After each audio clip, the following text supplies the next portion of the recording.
안녕하십니까. 네. 지난주에 한 주 쉬었습니다. 그랬더니, 네.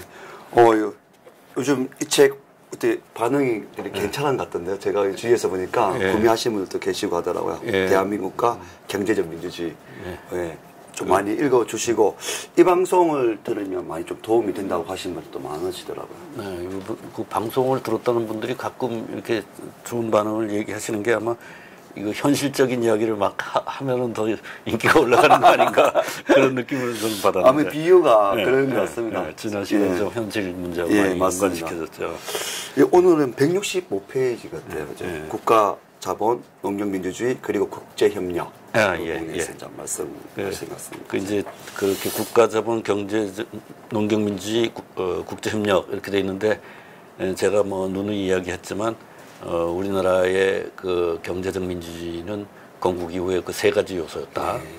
국가 자본을 축적하는 문제, 아직 그 자본화, 산업화 안 된 상태에서 건국했으니까. 그 다음에 농지개혁을 통해서 모두가 자경 농민이 됐으니까 농업 민주주의다. 그 다음에 이제 이 두 가지를 한꺼번에 하려면 내부의 자본을 가지고 건설을 할 수가 없고 국제 자본을 빌려다가 그걸 건설을 해야 되기 때문에 국제협력이 필수 요소다. 이렇게 말씀드렸습니다. 그러니까 국제협력이 우리가 남에게 종속되기 위해서 하는 게 아니라 우리나라 사람들이 가장 착취받지 않고 복리 혜택을 누리면서 산업화를 하는 방법으로 국제협력이 필요했다. 이런 얘기입니다. 근데 이제 앞에 두 개는 이제 했고 국가자본과 농경민주주의. 이제 오늘은 국제협력에 대해서 말씀을 드리고자 합니다. 이제 국제협력이라는 건 국제정치적인 문제죠. 국제정치적인 문제고, 우리가 뭐 잘할 때 많이 들었던 이야기지만 지금도 많이 행한다는 말로 이제, 국제관계에서는 영원한 친구도 없고 영원한 적도 없다. 뭐 이런 말을 많이 하죠. 네, 맞습니다. 그래서 이제 우리가 국제사회라는 게 항상 적과 동지가 내 필요에 따라서 바꿀 수 있다. 뭐 상당히 그 기회주의적인 이제 그런 것이 합리화되는 것이 국제정치다. 이제 이런 이야기인데 이런 이야기를 이제 강조하는 게 우리 국제정치 이론에서 이제 현실주의 이론에서 그걸 강조합니다. 그 현실이 그렇다. 국제정치는 현실이 아름답지 않다. 살기 위해서 무슨 뜻이든지 한다. 뭐 이런 뜻이에요, 사실상. 그런데 제2차 세계대전 이후에 미국이 주도하는 서방의 질서는 장기간 국제협력이 유지되어 왔어요.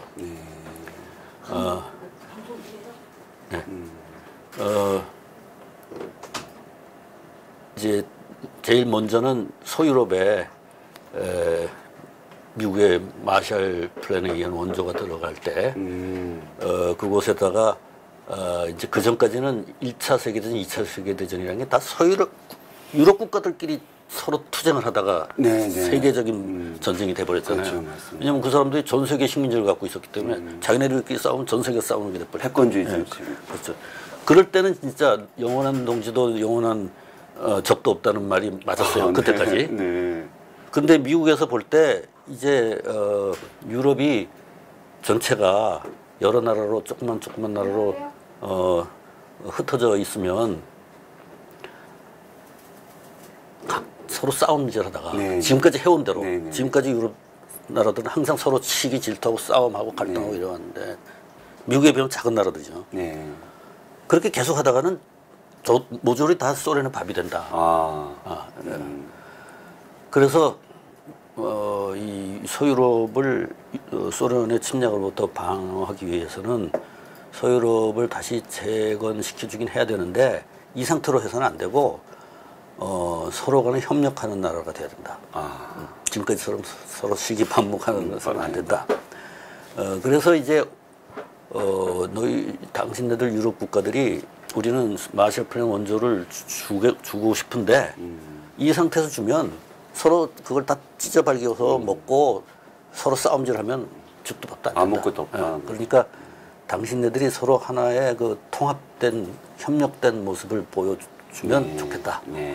이렇게 이제 마셜 플랜의 조건을 달았어요. 그러니까 유럽의 나라들이 이제 그때 당시에 유럽은 막 2차 대전 전쟁 피해가 막 어마어마했기 때문에 뭐 먹을 것도 부족했어요. 이게 절실하니까 자기네들끼리 모여서 OEEC라는 기구를 만들었어요. Organization for European Economic Cooperation. 유럽 경제 협력 기구라는 걸 만들었어요. 그게 지금 오늘날 OECD로 바뀐 거예요. EU의 어떤 근간이 된 것도 EU가 이제 막 발생하는 계기를 만든 거죠. 계기를 만든 것 같은 보니까. 그래서 이제 유럽 통합이라는 것에 미국이 하나의 자극을 준 거죠. 그리고 이제 그러한 미국의 그러한 정책 환경 속에서 유럽인들이 또 더 주체적으로 유럽 통합 노력을 한 게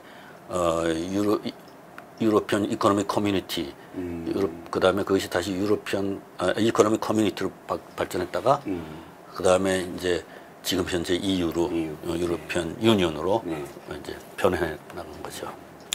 그래서 유럽에서 이 전후에 그 전까지 그렇게 싸움질 하던 나라들이 협력하는 모습, 새로운 모습이 수십 년간 계속된 거예요, 지금. 지금까지도. 그렇죠. 지금까지. 70년이 넘게 해온 거예요. 그러다 보니까 이제 그 현실주의 이론으로 설명되지 않는 현상이 유럽에서 일어났다. 영원한 동지도 영원한 적도 없다. 이거 아니다. 이거 계속 동지다. 한 번 동지는 영원 동지다. 그래서 이제 이런 건 뭐로 그거를 이제 설명하기 위해서 국제정책자들이 이제 여러 가지 노력을 해서 이제 국제 협력이라는 것이 어떨 때 가능한가. 그리고 이제 주권 국가들 이거는 이제 국제 협력을 하긴 하는데 어떤 나라가 다른 나라 밑으로 복속되는 그런 관계가 아니고. 주권의 평등이 유지되는 상태에서 협력을 하는 거예요. 수평적 평등에서. 그렇죠. 수평적 평등에서. 그러니까 이거는 뭐 역사상 뭐 전례가 없는 그런 일이 이제 수십 년 동안 진행이 되어 왔고 그런 과정에서 이제 이게 어떻게 해서 가능했냐라는 것을 학자들이 연구를 해보니까 OEC 같은 기구가 많은 좋은 역할을 했다. 국제 기구들이. 그래서 국제 기구 제도 이런 것을 중심으로 해서 나라들이 계속해서 협력을 처음에는 미국이 주는 원조라는 이익을 위해서 했지만 자꾸 하다 보니까 그걸 되풀이하다 보니까 그게 습관화되고 이거 이제 같이 협력을 함으로써 얻는 이익이 많다는 거를 인식을 공유하게 되고 그러다 보니까 이제 갈등들이 무역의 양이 늘어날수록 갈등도 많죠. 그렇죠. 사실 굉장히 넘을수록 갈등이 많을수록 복잡해질수록 더 많죠. 근데 이제 그럴 때도 이거를 우리가 상호간에 그 자기의 주장을 각자 갖고 와서 대화를 통해서 이 둘의 그 부딪히는 이 관계가 둘 다 이익이 되는 어떤 새로운 방안을 찾으려는 노력 이런 것을 할 자세가 이제 점점 이 사람들이 그런 거를 몸이 익히게 되고 또 그렇게 하다 보니까 또 새로운 게 생겨나고 말하자면 내가 뭐 당신네들한테 농산물을 수출하고 싶은데 당신네들은 농산물을 수입하는 대신에 나한테 자동차를 수출하고 싶어한다.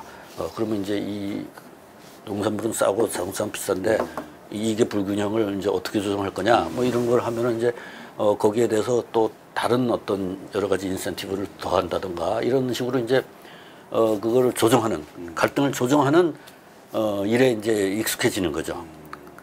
각 나라의 관리들이. 그러면서 이제 갈등은 계속 새로운 갈등이 발생하는데 왜냐하면 우리 산업이 계속 바뀌잖아요. 수출품도 바뀌고 새로운 상품 나오고 또 그 사회 구조도 바뀌고 그렇죠. 그러면 계속해서 새로운 갈등이 일어나지만 또 그때마다 또 새로운 해결책을 찾아내는 거예요. 그런 노력을 끊임없이 하는 거예요.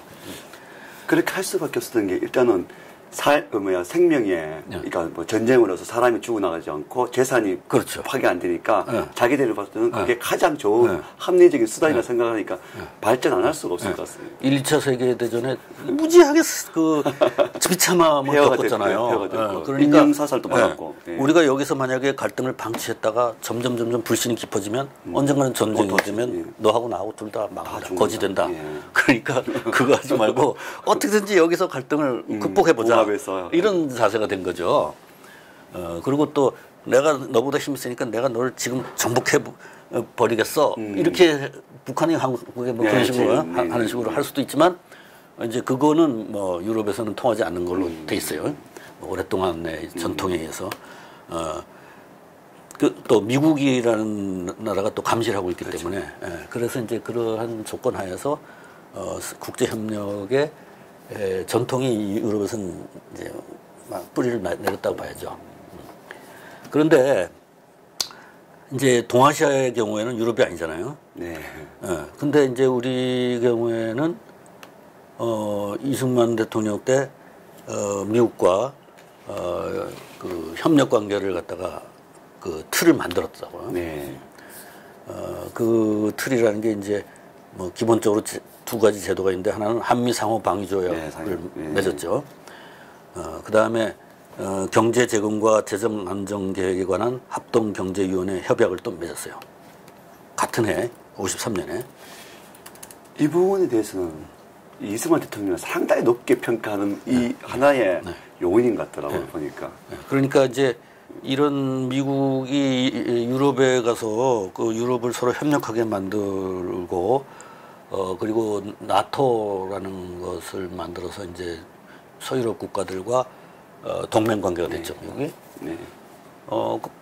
그거는 서유럽은 미국한테 특별한 나라들이에요. 먼저 혈통적으로 자기네들이 다 거기서 온 이민자들이에요. 네. 또 문명적으로 다 그 전통 속에 학문이 그대로 미국으로 넘어온 그런 문명 전통의 발상지란 말이야, 서유럽은.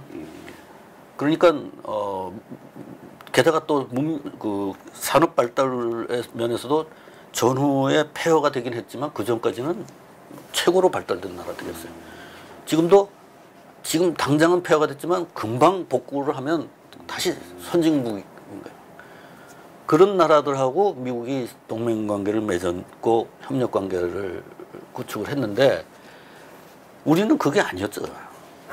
우리는 유럽 전통도 아니고 아예 알 수도 없는 나라. 네, 그리고 산업화를 해본 역사가 없기 때문에 저 나라가 앞으로 산업화를 할 수 있을지 없을지 능력을 인정하지 않는 나라예요. 또 문명적으로도 자기네 서양 문명은 동떨어진 문명이기 때문에 알 수가 없어요. 전혀. 알 수 없는 나라인데 서유럽에 비하면 전혀 이거는 자기네들이 가치를 두기가 어려운 그런 나라였음에도 불구하고 한국이 서유럽처럼 미국하고 방위 동맹을 맺은 거예요. 이게 참 대단한 업적이시다더라고요. 미국이 그 이전에 동맹을 누구하고 맺었냐면 그 나토하고 맺고, 그 다음에 일본하고 51년도에 맺었어요. 그거는 한국에 전쟁이 일어나니까 한반도에 전쟁이 일어나니까 일본과 방위조약을 맺었는데 그 방위조약은 일본과 미국이 대등하게 서로를 도와준다는 방위조약이 아니고 일방적으로 미국이 일본을 보호한다는 그런 조약이에요.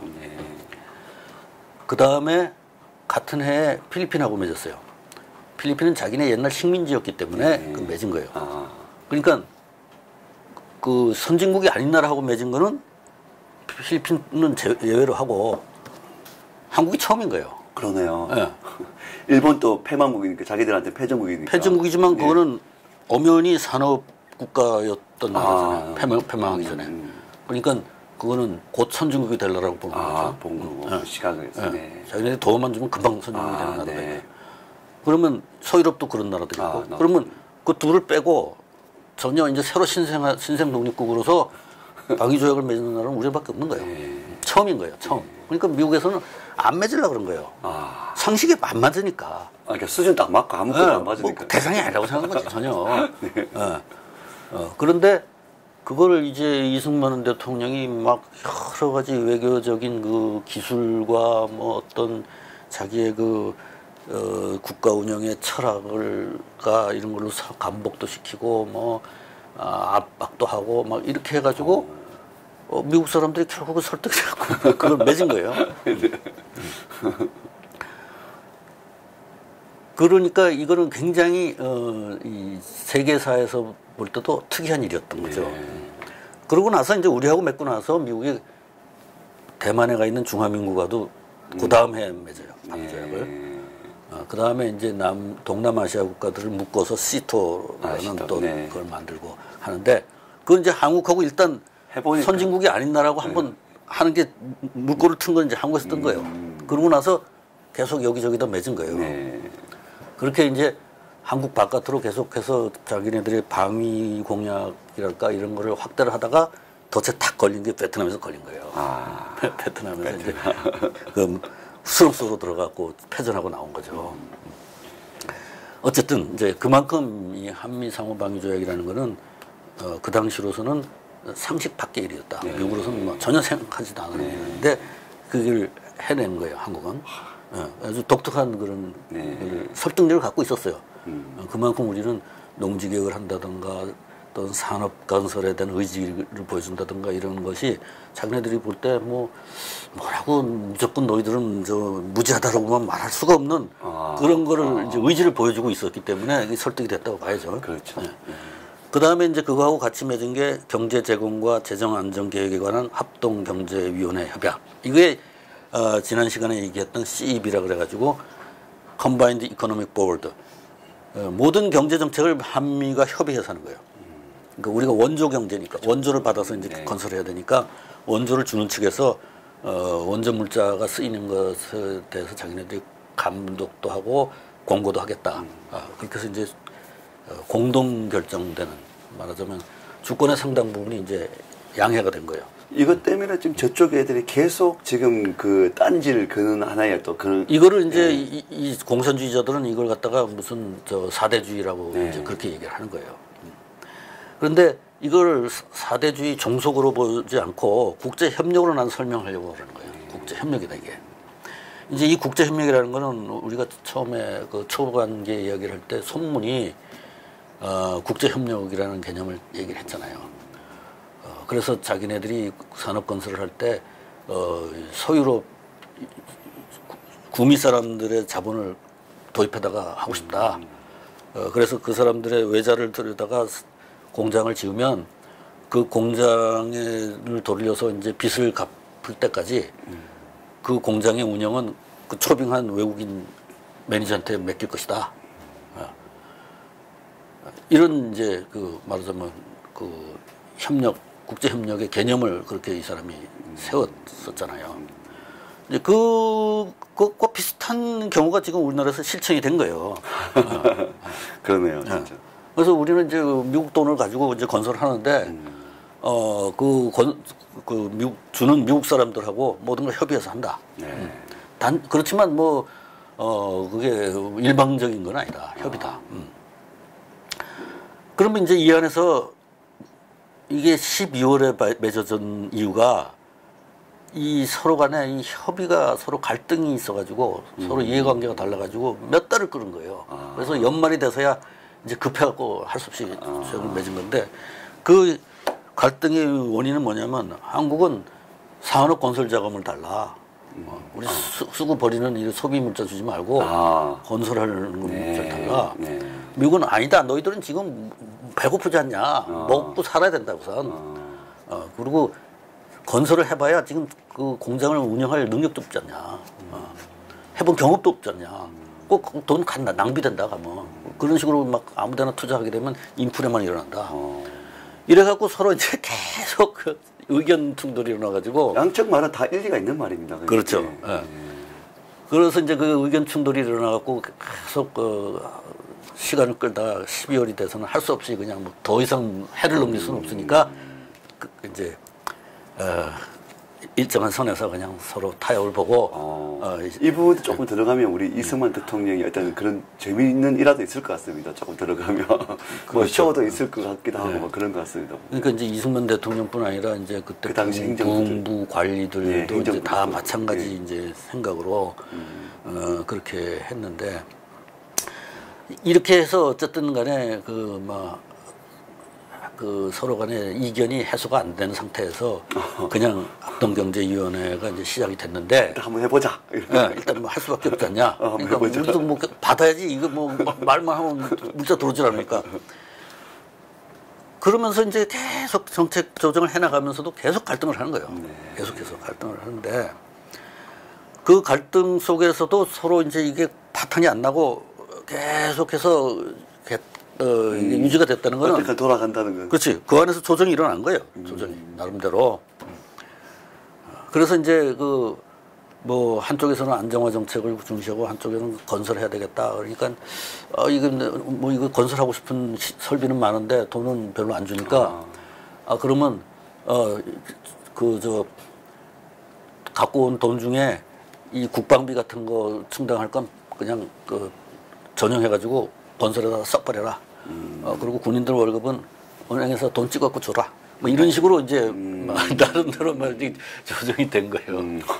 그러니까 인플레가 일어났지. 주문구구식으로 이제 하는 건 아니지만 어쩔 수 없이 그 당시에는 방법이 없었던 것도. 그러니까 우선순위의 판단을 그렇게 한 거지. 네. 그러니까 이제 인플레가 일어나는 이제 나쁜 점이 있었지만 이 국방과 건설을 위해서는 뭐 이 정도의 희생을 감수해도 되지 않느냐 이렇게 판단을 하신 거죠.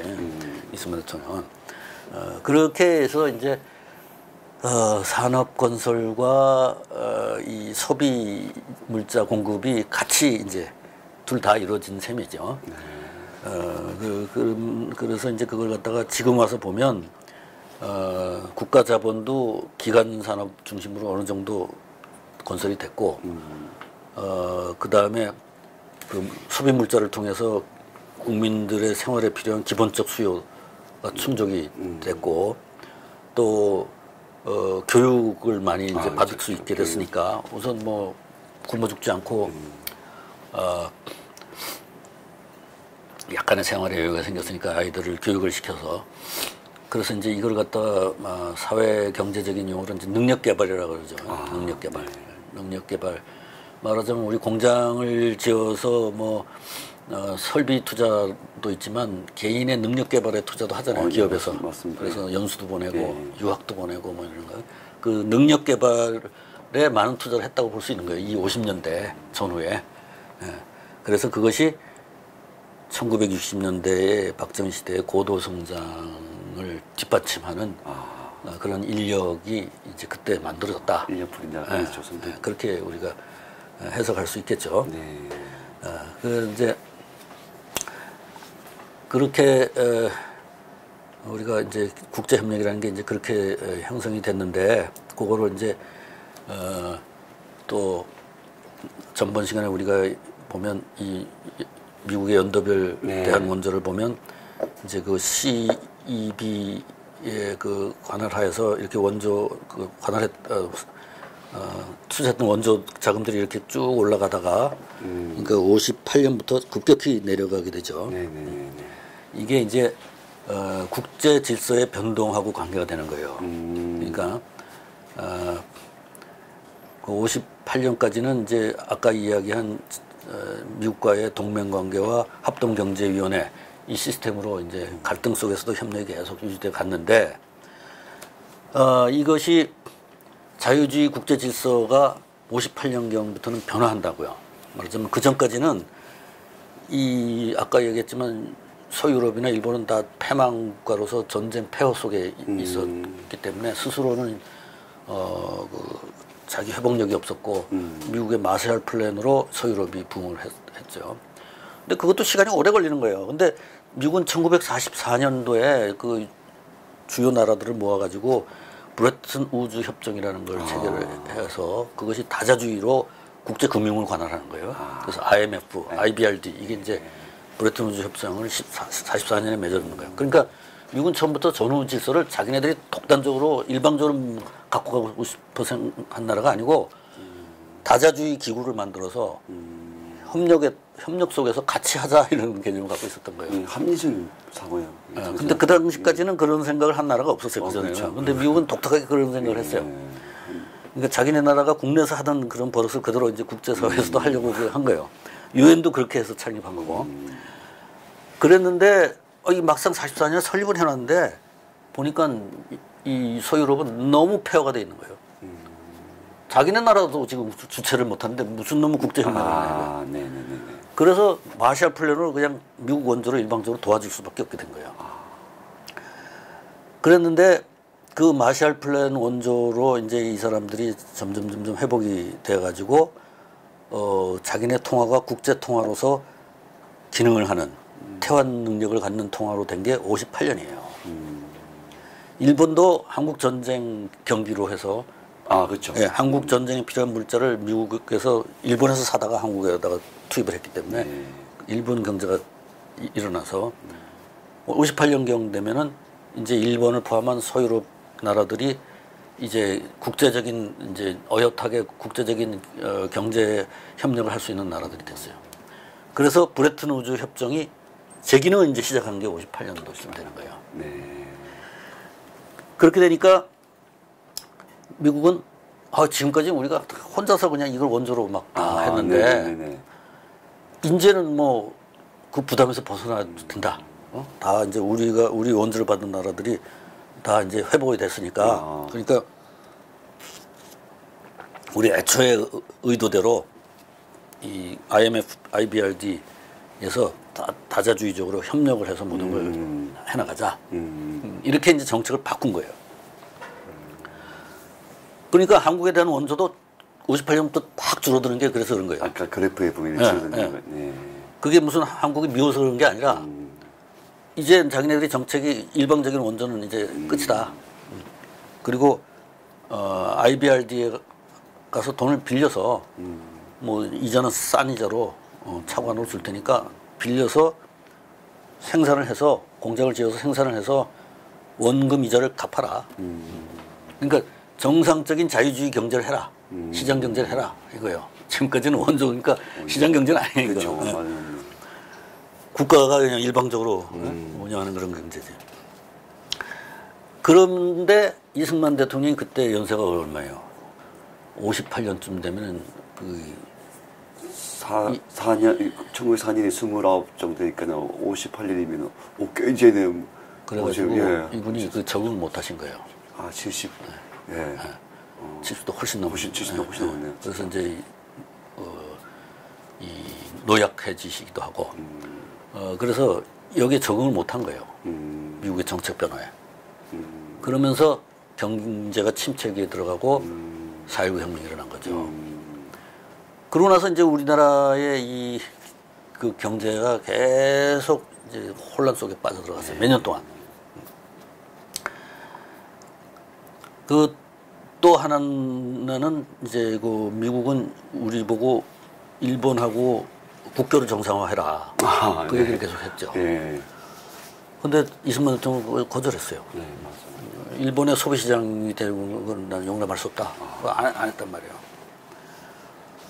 이제 이런 것도 미국이 이걸 개인이 하는 게 아니라 당신네들이 이제 일방적으로 원조를 받지 않고 이제 차관을 들여다가 원금 이자를 갚으려면 그 수출도 해야 되고 그리고 지금 현재 한국인들의 기술 수준으로 봐서는 경공업이 이제 경쟁력 있는 노동집약적인 경공업이 경쟁력 있는 사람인데 그 경공업 공장을 지으려면 원자 보자재들을 사다가 해외에서 사다가 공장을 지어야 되지 않느냐. 그러면 개방을 해야 된다. 경제를. 특히 바로 옆에 일본이라는 산업국가가 있으니까 거기하고 개방을 해야 이게 지금 그 돌아간다. 미국 입장에서는 당연히 고려할 수밖에 없는 합리적으로 그렇게 딱 이게 체계적으로 그렇게 돼 있는 거예요. 그렇죠. 그래서 그걸 계속 요구했는데 이승만 대통령이 그것도 거절했어요. 그러면서 이제 미국과의 갈등이 너무 심해지고 이게 이제 국제 협력이 순항하지 못한 거지. 미국 입장에서는 변수가 생겨버린 거니까. 미국은 이미 자기네들이 전 세계적인 정책의 일환으로서 이 정책 변화했는데 원조 정책이 변화했는데 한국에서는 계속해서 옛날 거를 고집을 하니까 이게 이제 서로 조정이 안 된 거죠. 그래서 이제 4.19 혁명과 5.16 쿠데타가 날 때까지 여러 가지 우리가 이제 정변을 겪고 상당히 혼란스러운 상태에 빠진 거예요, 나라가. 그러니까 국제 협력을 제대로 조정하지 못한 그 후과가 그렇게 된 거죠. 그런데 이걸 이제 대만하고 비교를 해보면, 네. 대만은 그 일당 독재라고 그랬잖아요. 네네. 계엄화해서 이제 통치를 하는데, 20석이 넘어갔어요, 요 과정을. 거기도 처음에는 우리처럼 원조로 하다가, 미국에서 이제 이거 원조 더 이상 이제 못 주니까 차관으로 이제 바꿔라. 그러려면 경제 개방해라. 수출 주도형으로 나가라. 압력을 계속 넣었어요. 그러니까 대만 정부도 거기서 처음에는 뭐 항의도 하고 뭐 하다가 나중에는 다 이해를 하게 되고 정책을 바꿨어요. 그래서 우리보다 먼저 수출 주도형 경제로 바꿔서 정변을 겪지 않고 넘어갔어요. 네. 대만은. 근데 이제 우리는 그런 일당 독재 국가가 아니고 복수 정당제인데다가 그 당시에 그 대통령께서 이제 너무 연로하시고 뭐 이런 여러 가지 원인에 의해서 이걸 제대로 적응을 못하고 파란을 겪은 거죠. 그래서 이제 이런 그 국제 협력에서의 실패죠 이게. 그러니까 국제 협력이라는 게 무조건 상대편의 말을 들어주는 거에 국제 협력은 아니에요. 상대편의 입장이 있으면 내 입장이 있고 네. 서로 갈등이 있을 수 있어요. 단지 그 갈등과 갈등이 부딪힐 때 그걸 조정할 수 있으면 된다는 거예요. 조정할 수 있으면. 근데 무조건 상대편 말을 다 들어주면 그거는 협력이 아니에요. 그거는 주종 관계지. 지금 북한과 남한이 지금 그런 상태예요. 분명히 내 주장을 하고 당신 주장을 하고 서로 부딪힌 다음에 거기서 서로 이 전쟁으로 가는 건 둘 다 비극이니까 서로 간에 공통 이익을 찾아보자. 이렇게 해서 상호 간에 양보도 하고 또 어떤 그 디베이트도 하고 이렇게 해서 치열하게 해서 그 공통 이익을 찾아가는 게 외교다 이거예요. 근데 북한의 경우에는 보면 대부분의 경우에 이런 치열하게 외교를 하는 것 같지만 대부분 보면 속임수예요. 속임수. 그렇죠. 속임수. 내가 솔직하게 내 얘기를 하고 협의를 하는 게 아니고 자기 본 목적은 따로 이렇게 감춰놓고 맞습니다. 딴 얘기를 하면서 상대를 현혹시켜갖고 거짓 조약을 맺는다고요. 거짓 결론을 도달하게 만든다고. 그러고 나서 나중에 이제 뭐 딴 짓을 하는 거지. 그래서 뒤통수 치는 거면 이것도 국제협력이 아니에요. 이것도 국제협력이 아니고 그렇다고 해서 무조건 상대편의 말을 들어주고 남북 간의 그 교류가 계속 늘어나면 그게 국제협력의 성공이다? 그건 아니에요. 늘어나든 줄어들든 우리의 그 입장이 있고 상대편의 입장이 있고 그 두 인트리스트가 두 개의 이익이 부딪히는 곳에서 그것을 극복할 수 있을 만한 공통의 이익을 찾아내는 정반합의 과정이 있어야 된다는 거죠. 맞는 말씀이시죠. 네. 그거를 이승만 대통령이 그 한미 상위 방위 조약을 맺을 때는 잘 하신 거예요. 어마어마한 그 그렇죠. 충돌이었어요. 네. 그리고 그런 것을 미국에서는 생각까지도 못했던 그런 거를 끌어내는 아주 대단한 그 심기에 가까운 외교력을 국제협력의 외교력을 보여주신 거예요. 그 다음에 CEB 협정도 마찬가지로 잘 하신 거예요. 근데 이제 나중에 미국이 그 자유주의 국제질서 전체의 틀이 이제 말하자면 브레튼 우즈 협정에 의한 그 다자주의 기구가 기능을 제대로 찾아갈 때 이때 적응을 이제 못 하시는 거고 그러면서 우리가 4.19 혁명이나 5.16 군사 쿠데타 같은 헌정 질서 중단의 그런 이제 혼란을 정치 변동을 겪었다고 볼 수 있는 거죠. 그러니까 국제 협력이라는 것이 쉬운 것이 아니고 어려운 것이고 또 잘 못하면 굉장한 파국을 맞을 수 있는 것이고 그런 것이라는 거죠. 그러니까 국제협력이 단순히 4대하고 남한테 종속한다고 해서 국제협력이 되는 건 아니다. 굉장히 자기 주체적인 의식을 가지고 한 외교에서 국제협력이 나오는 것이고 그것은 끊임없는 노력이 필요한 것이지 한 번 됐다고 해서 계속되는 게 아니다. 사람하고도 같아요. 그죠? 뭐 인연 맺었다고 그냥 있는 게 아니고 그렇죠. 그 인연을 맺기 위해서 또 엄청난 일들 많이 그렇죠. 하는데 그런 것처럼 나라도 그렇게 되어야 되는데 맞습니다. 그걸 빨리 적응을 못 하다 보니까 우리는 또 이 국정농단까지 오는 그런 정배를 맞게 되고 그게 이제 자유주의 국제 질서라는 게 여러 나라가 주권 평등 원칙 속에서 같이 살아야 되잖아요. 그러니까 한쪽을 그냥 정복을 해버리면 뭐 노예의 평화가 그렇죠. 되겠죠. 노예의 평화가. 그렇죠. 근데 이게 각자 독립된 상태에서 평화와 협력을 해야 되는 거예요. 평화와 협력을. 말이 그런 거지 참 쉽지 않은 거 아닌 끊임없는 노력이 필요한 거야. 잠시도 쉬지 않는. 그래서 유능한 외교관들이 필요하고. 그걸 무조건 그냥 이념에 그냥 찌들은 사람들이 나가가지고 뭐 저기 가서 속임수 외교 한다고 해서 되는 게 아니에요. 그러면 내사 올 겁니다. 나라가 이제 파탄이 지금. 예, 맞아 파탄이. 자, 그래서 이제 오늘 이제 이승만 대통령 시대를 이제 오늘 국제협력을 마지막으로 해서 이제 했습니다. 다음번에는 이제 이런 국제 변동에 이제 적응해 나가는 과정이 박정희 정부 시대에 이제 적응해 나가는 과정을 이제 말씀드릴 텐데 박정희 대통령도 처음에는 전혀 엉뚱한 짓 했어요. 쿠데타 이후에. 그러다가 여러 가지 시행착오를 거쳐서 이제 수출주도 산업화라는 길을 이제 찾아가는데 그때 이 양반은 아직 40대였으니까 막 또 시행착오를 겪을 수밖에 없는 인생의 나이입니다. 어떻게 보면. 그 시행착오를 극복할 수 있는 체력과 이게 있었던 거죠. 오히려 또 그 이승만 대통령 만약에 나이가 많았다면 그렇지 못하는 거지. 못하는 거였지만 어떻게 보면 그게 또 한국의 복일 수도 있습니다. 뭐 어쨌든 우리는 그렇게 해서 망하지 않고 혼란을 정리를 하고 다시 재기를 하게 되는 게 이제 다음 시간부터 이제 60년대 얘기를 하겠습니다. 재밌을 것 같습니다. 노동지합제 사업부터 나오고 중화학도 나오고 뭐 재밌을 것 같습니다. 네, 오늘 고맙습니다. 또 이렇게 잘 또 우리 귀에 쏙쏙 들어오게 국제 협력을 잘 설명해 주셔가지고 많은 도움이 될 것 같습니다. 네, 고맙습니다. 다음 주에 뵙겠습니다. 네, 고맙습니다.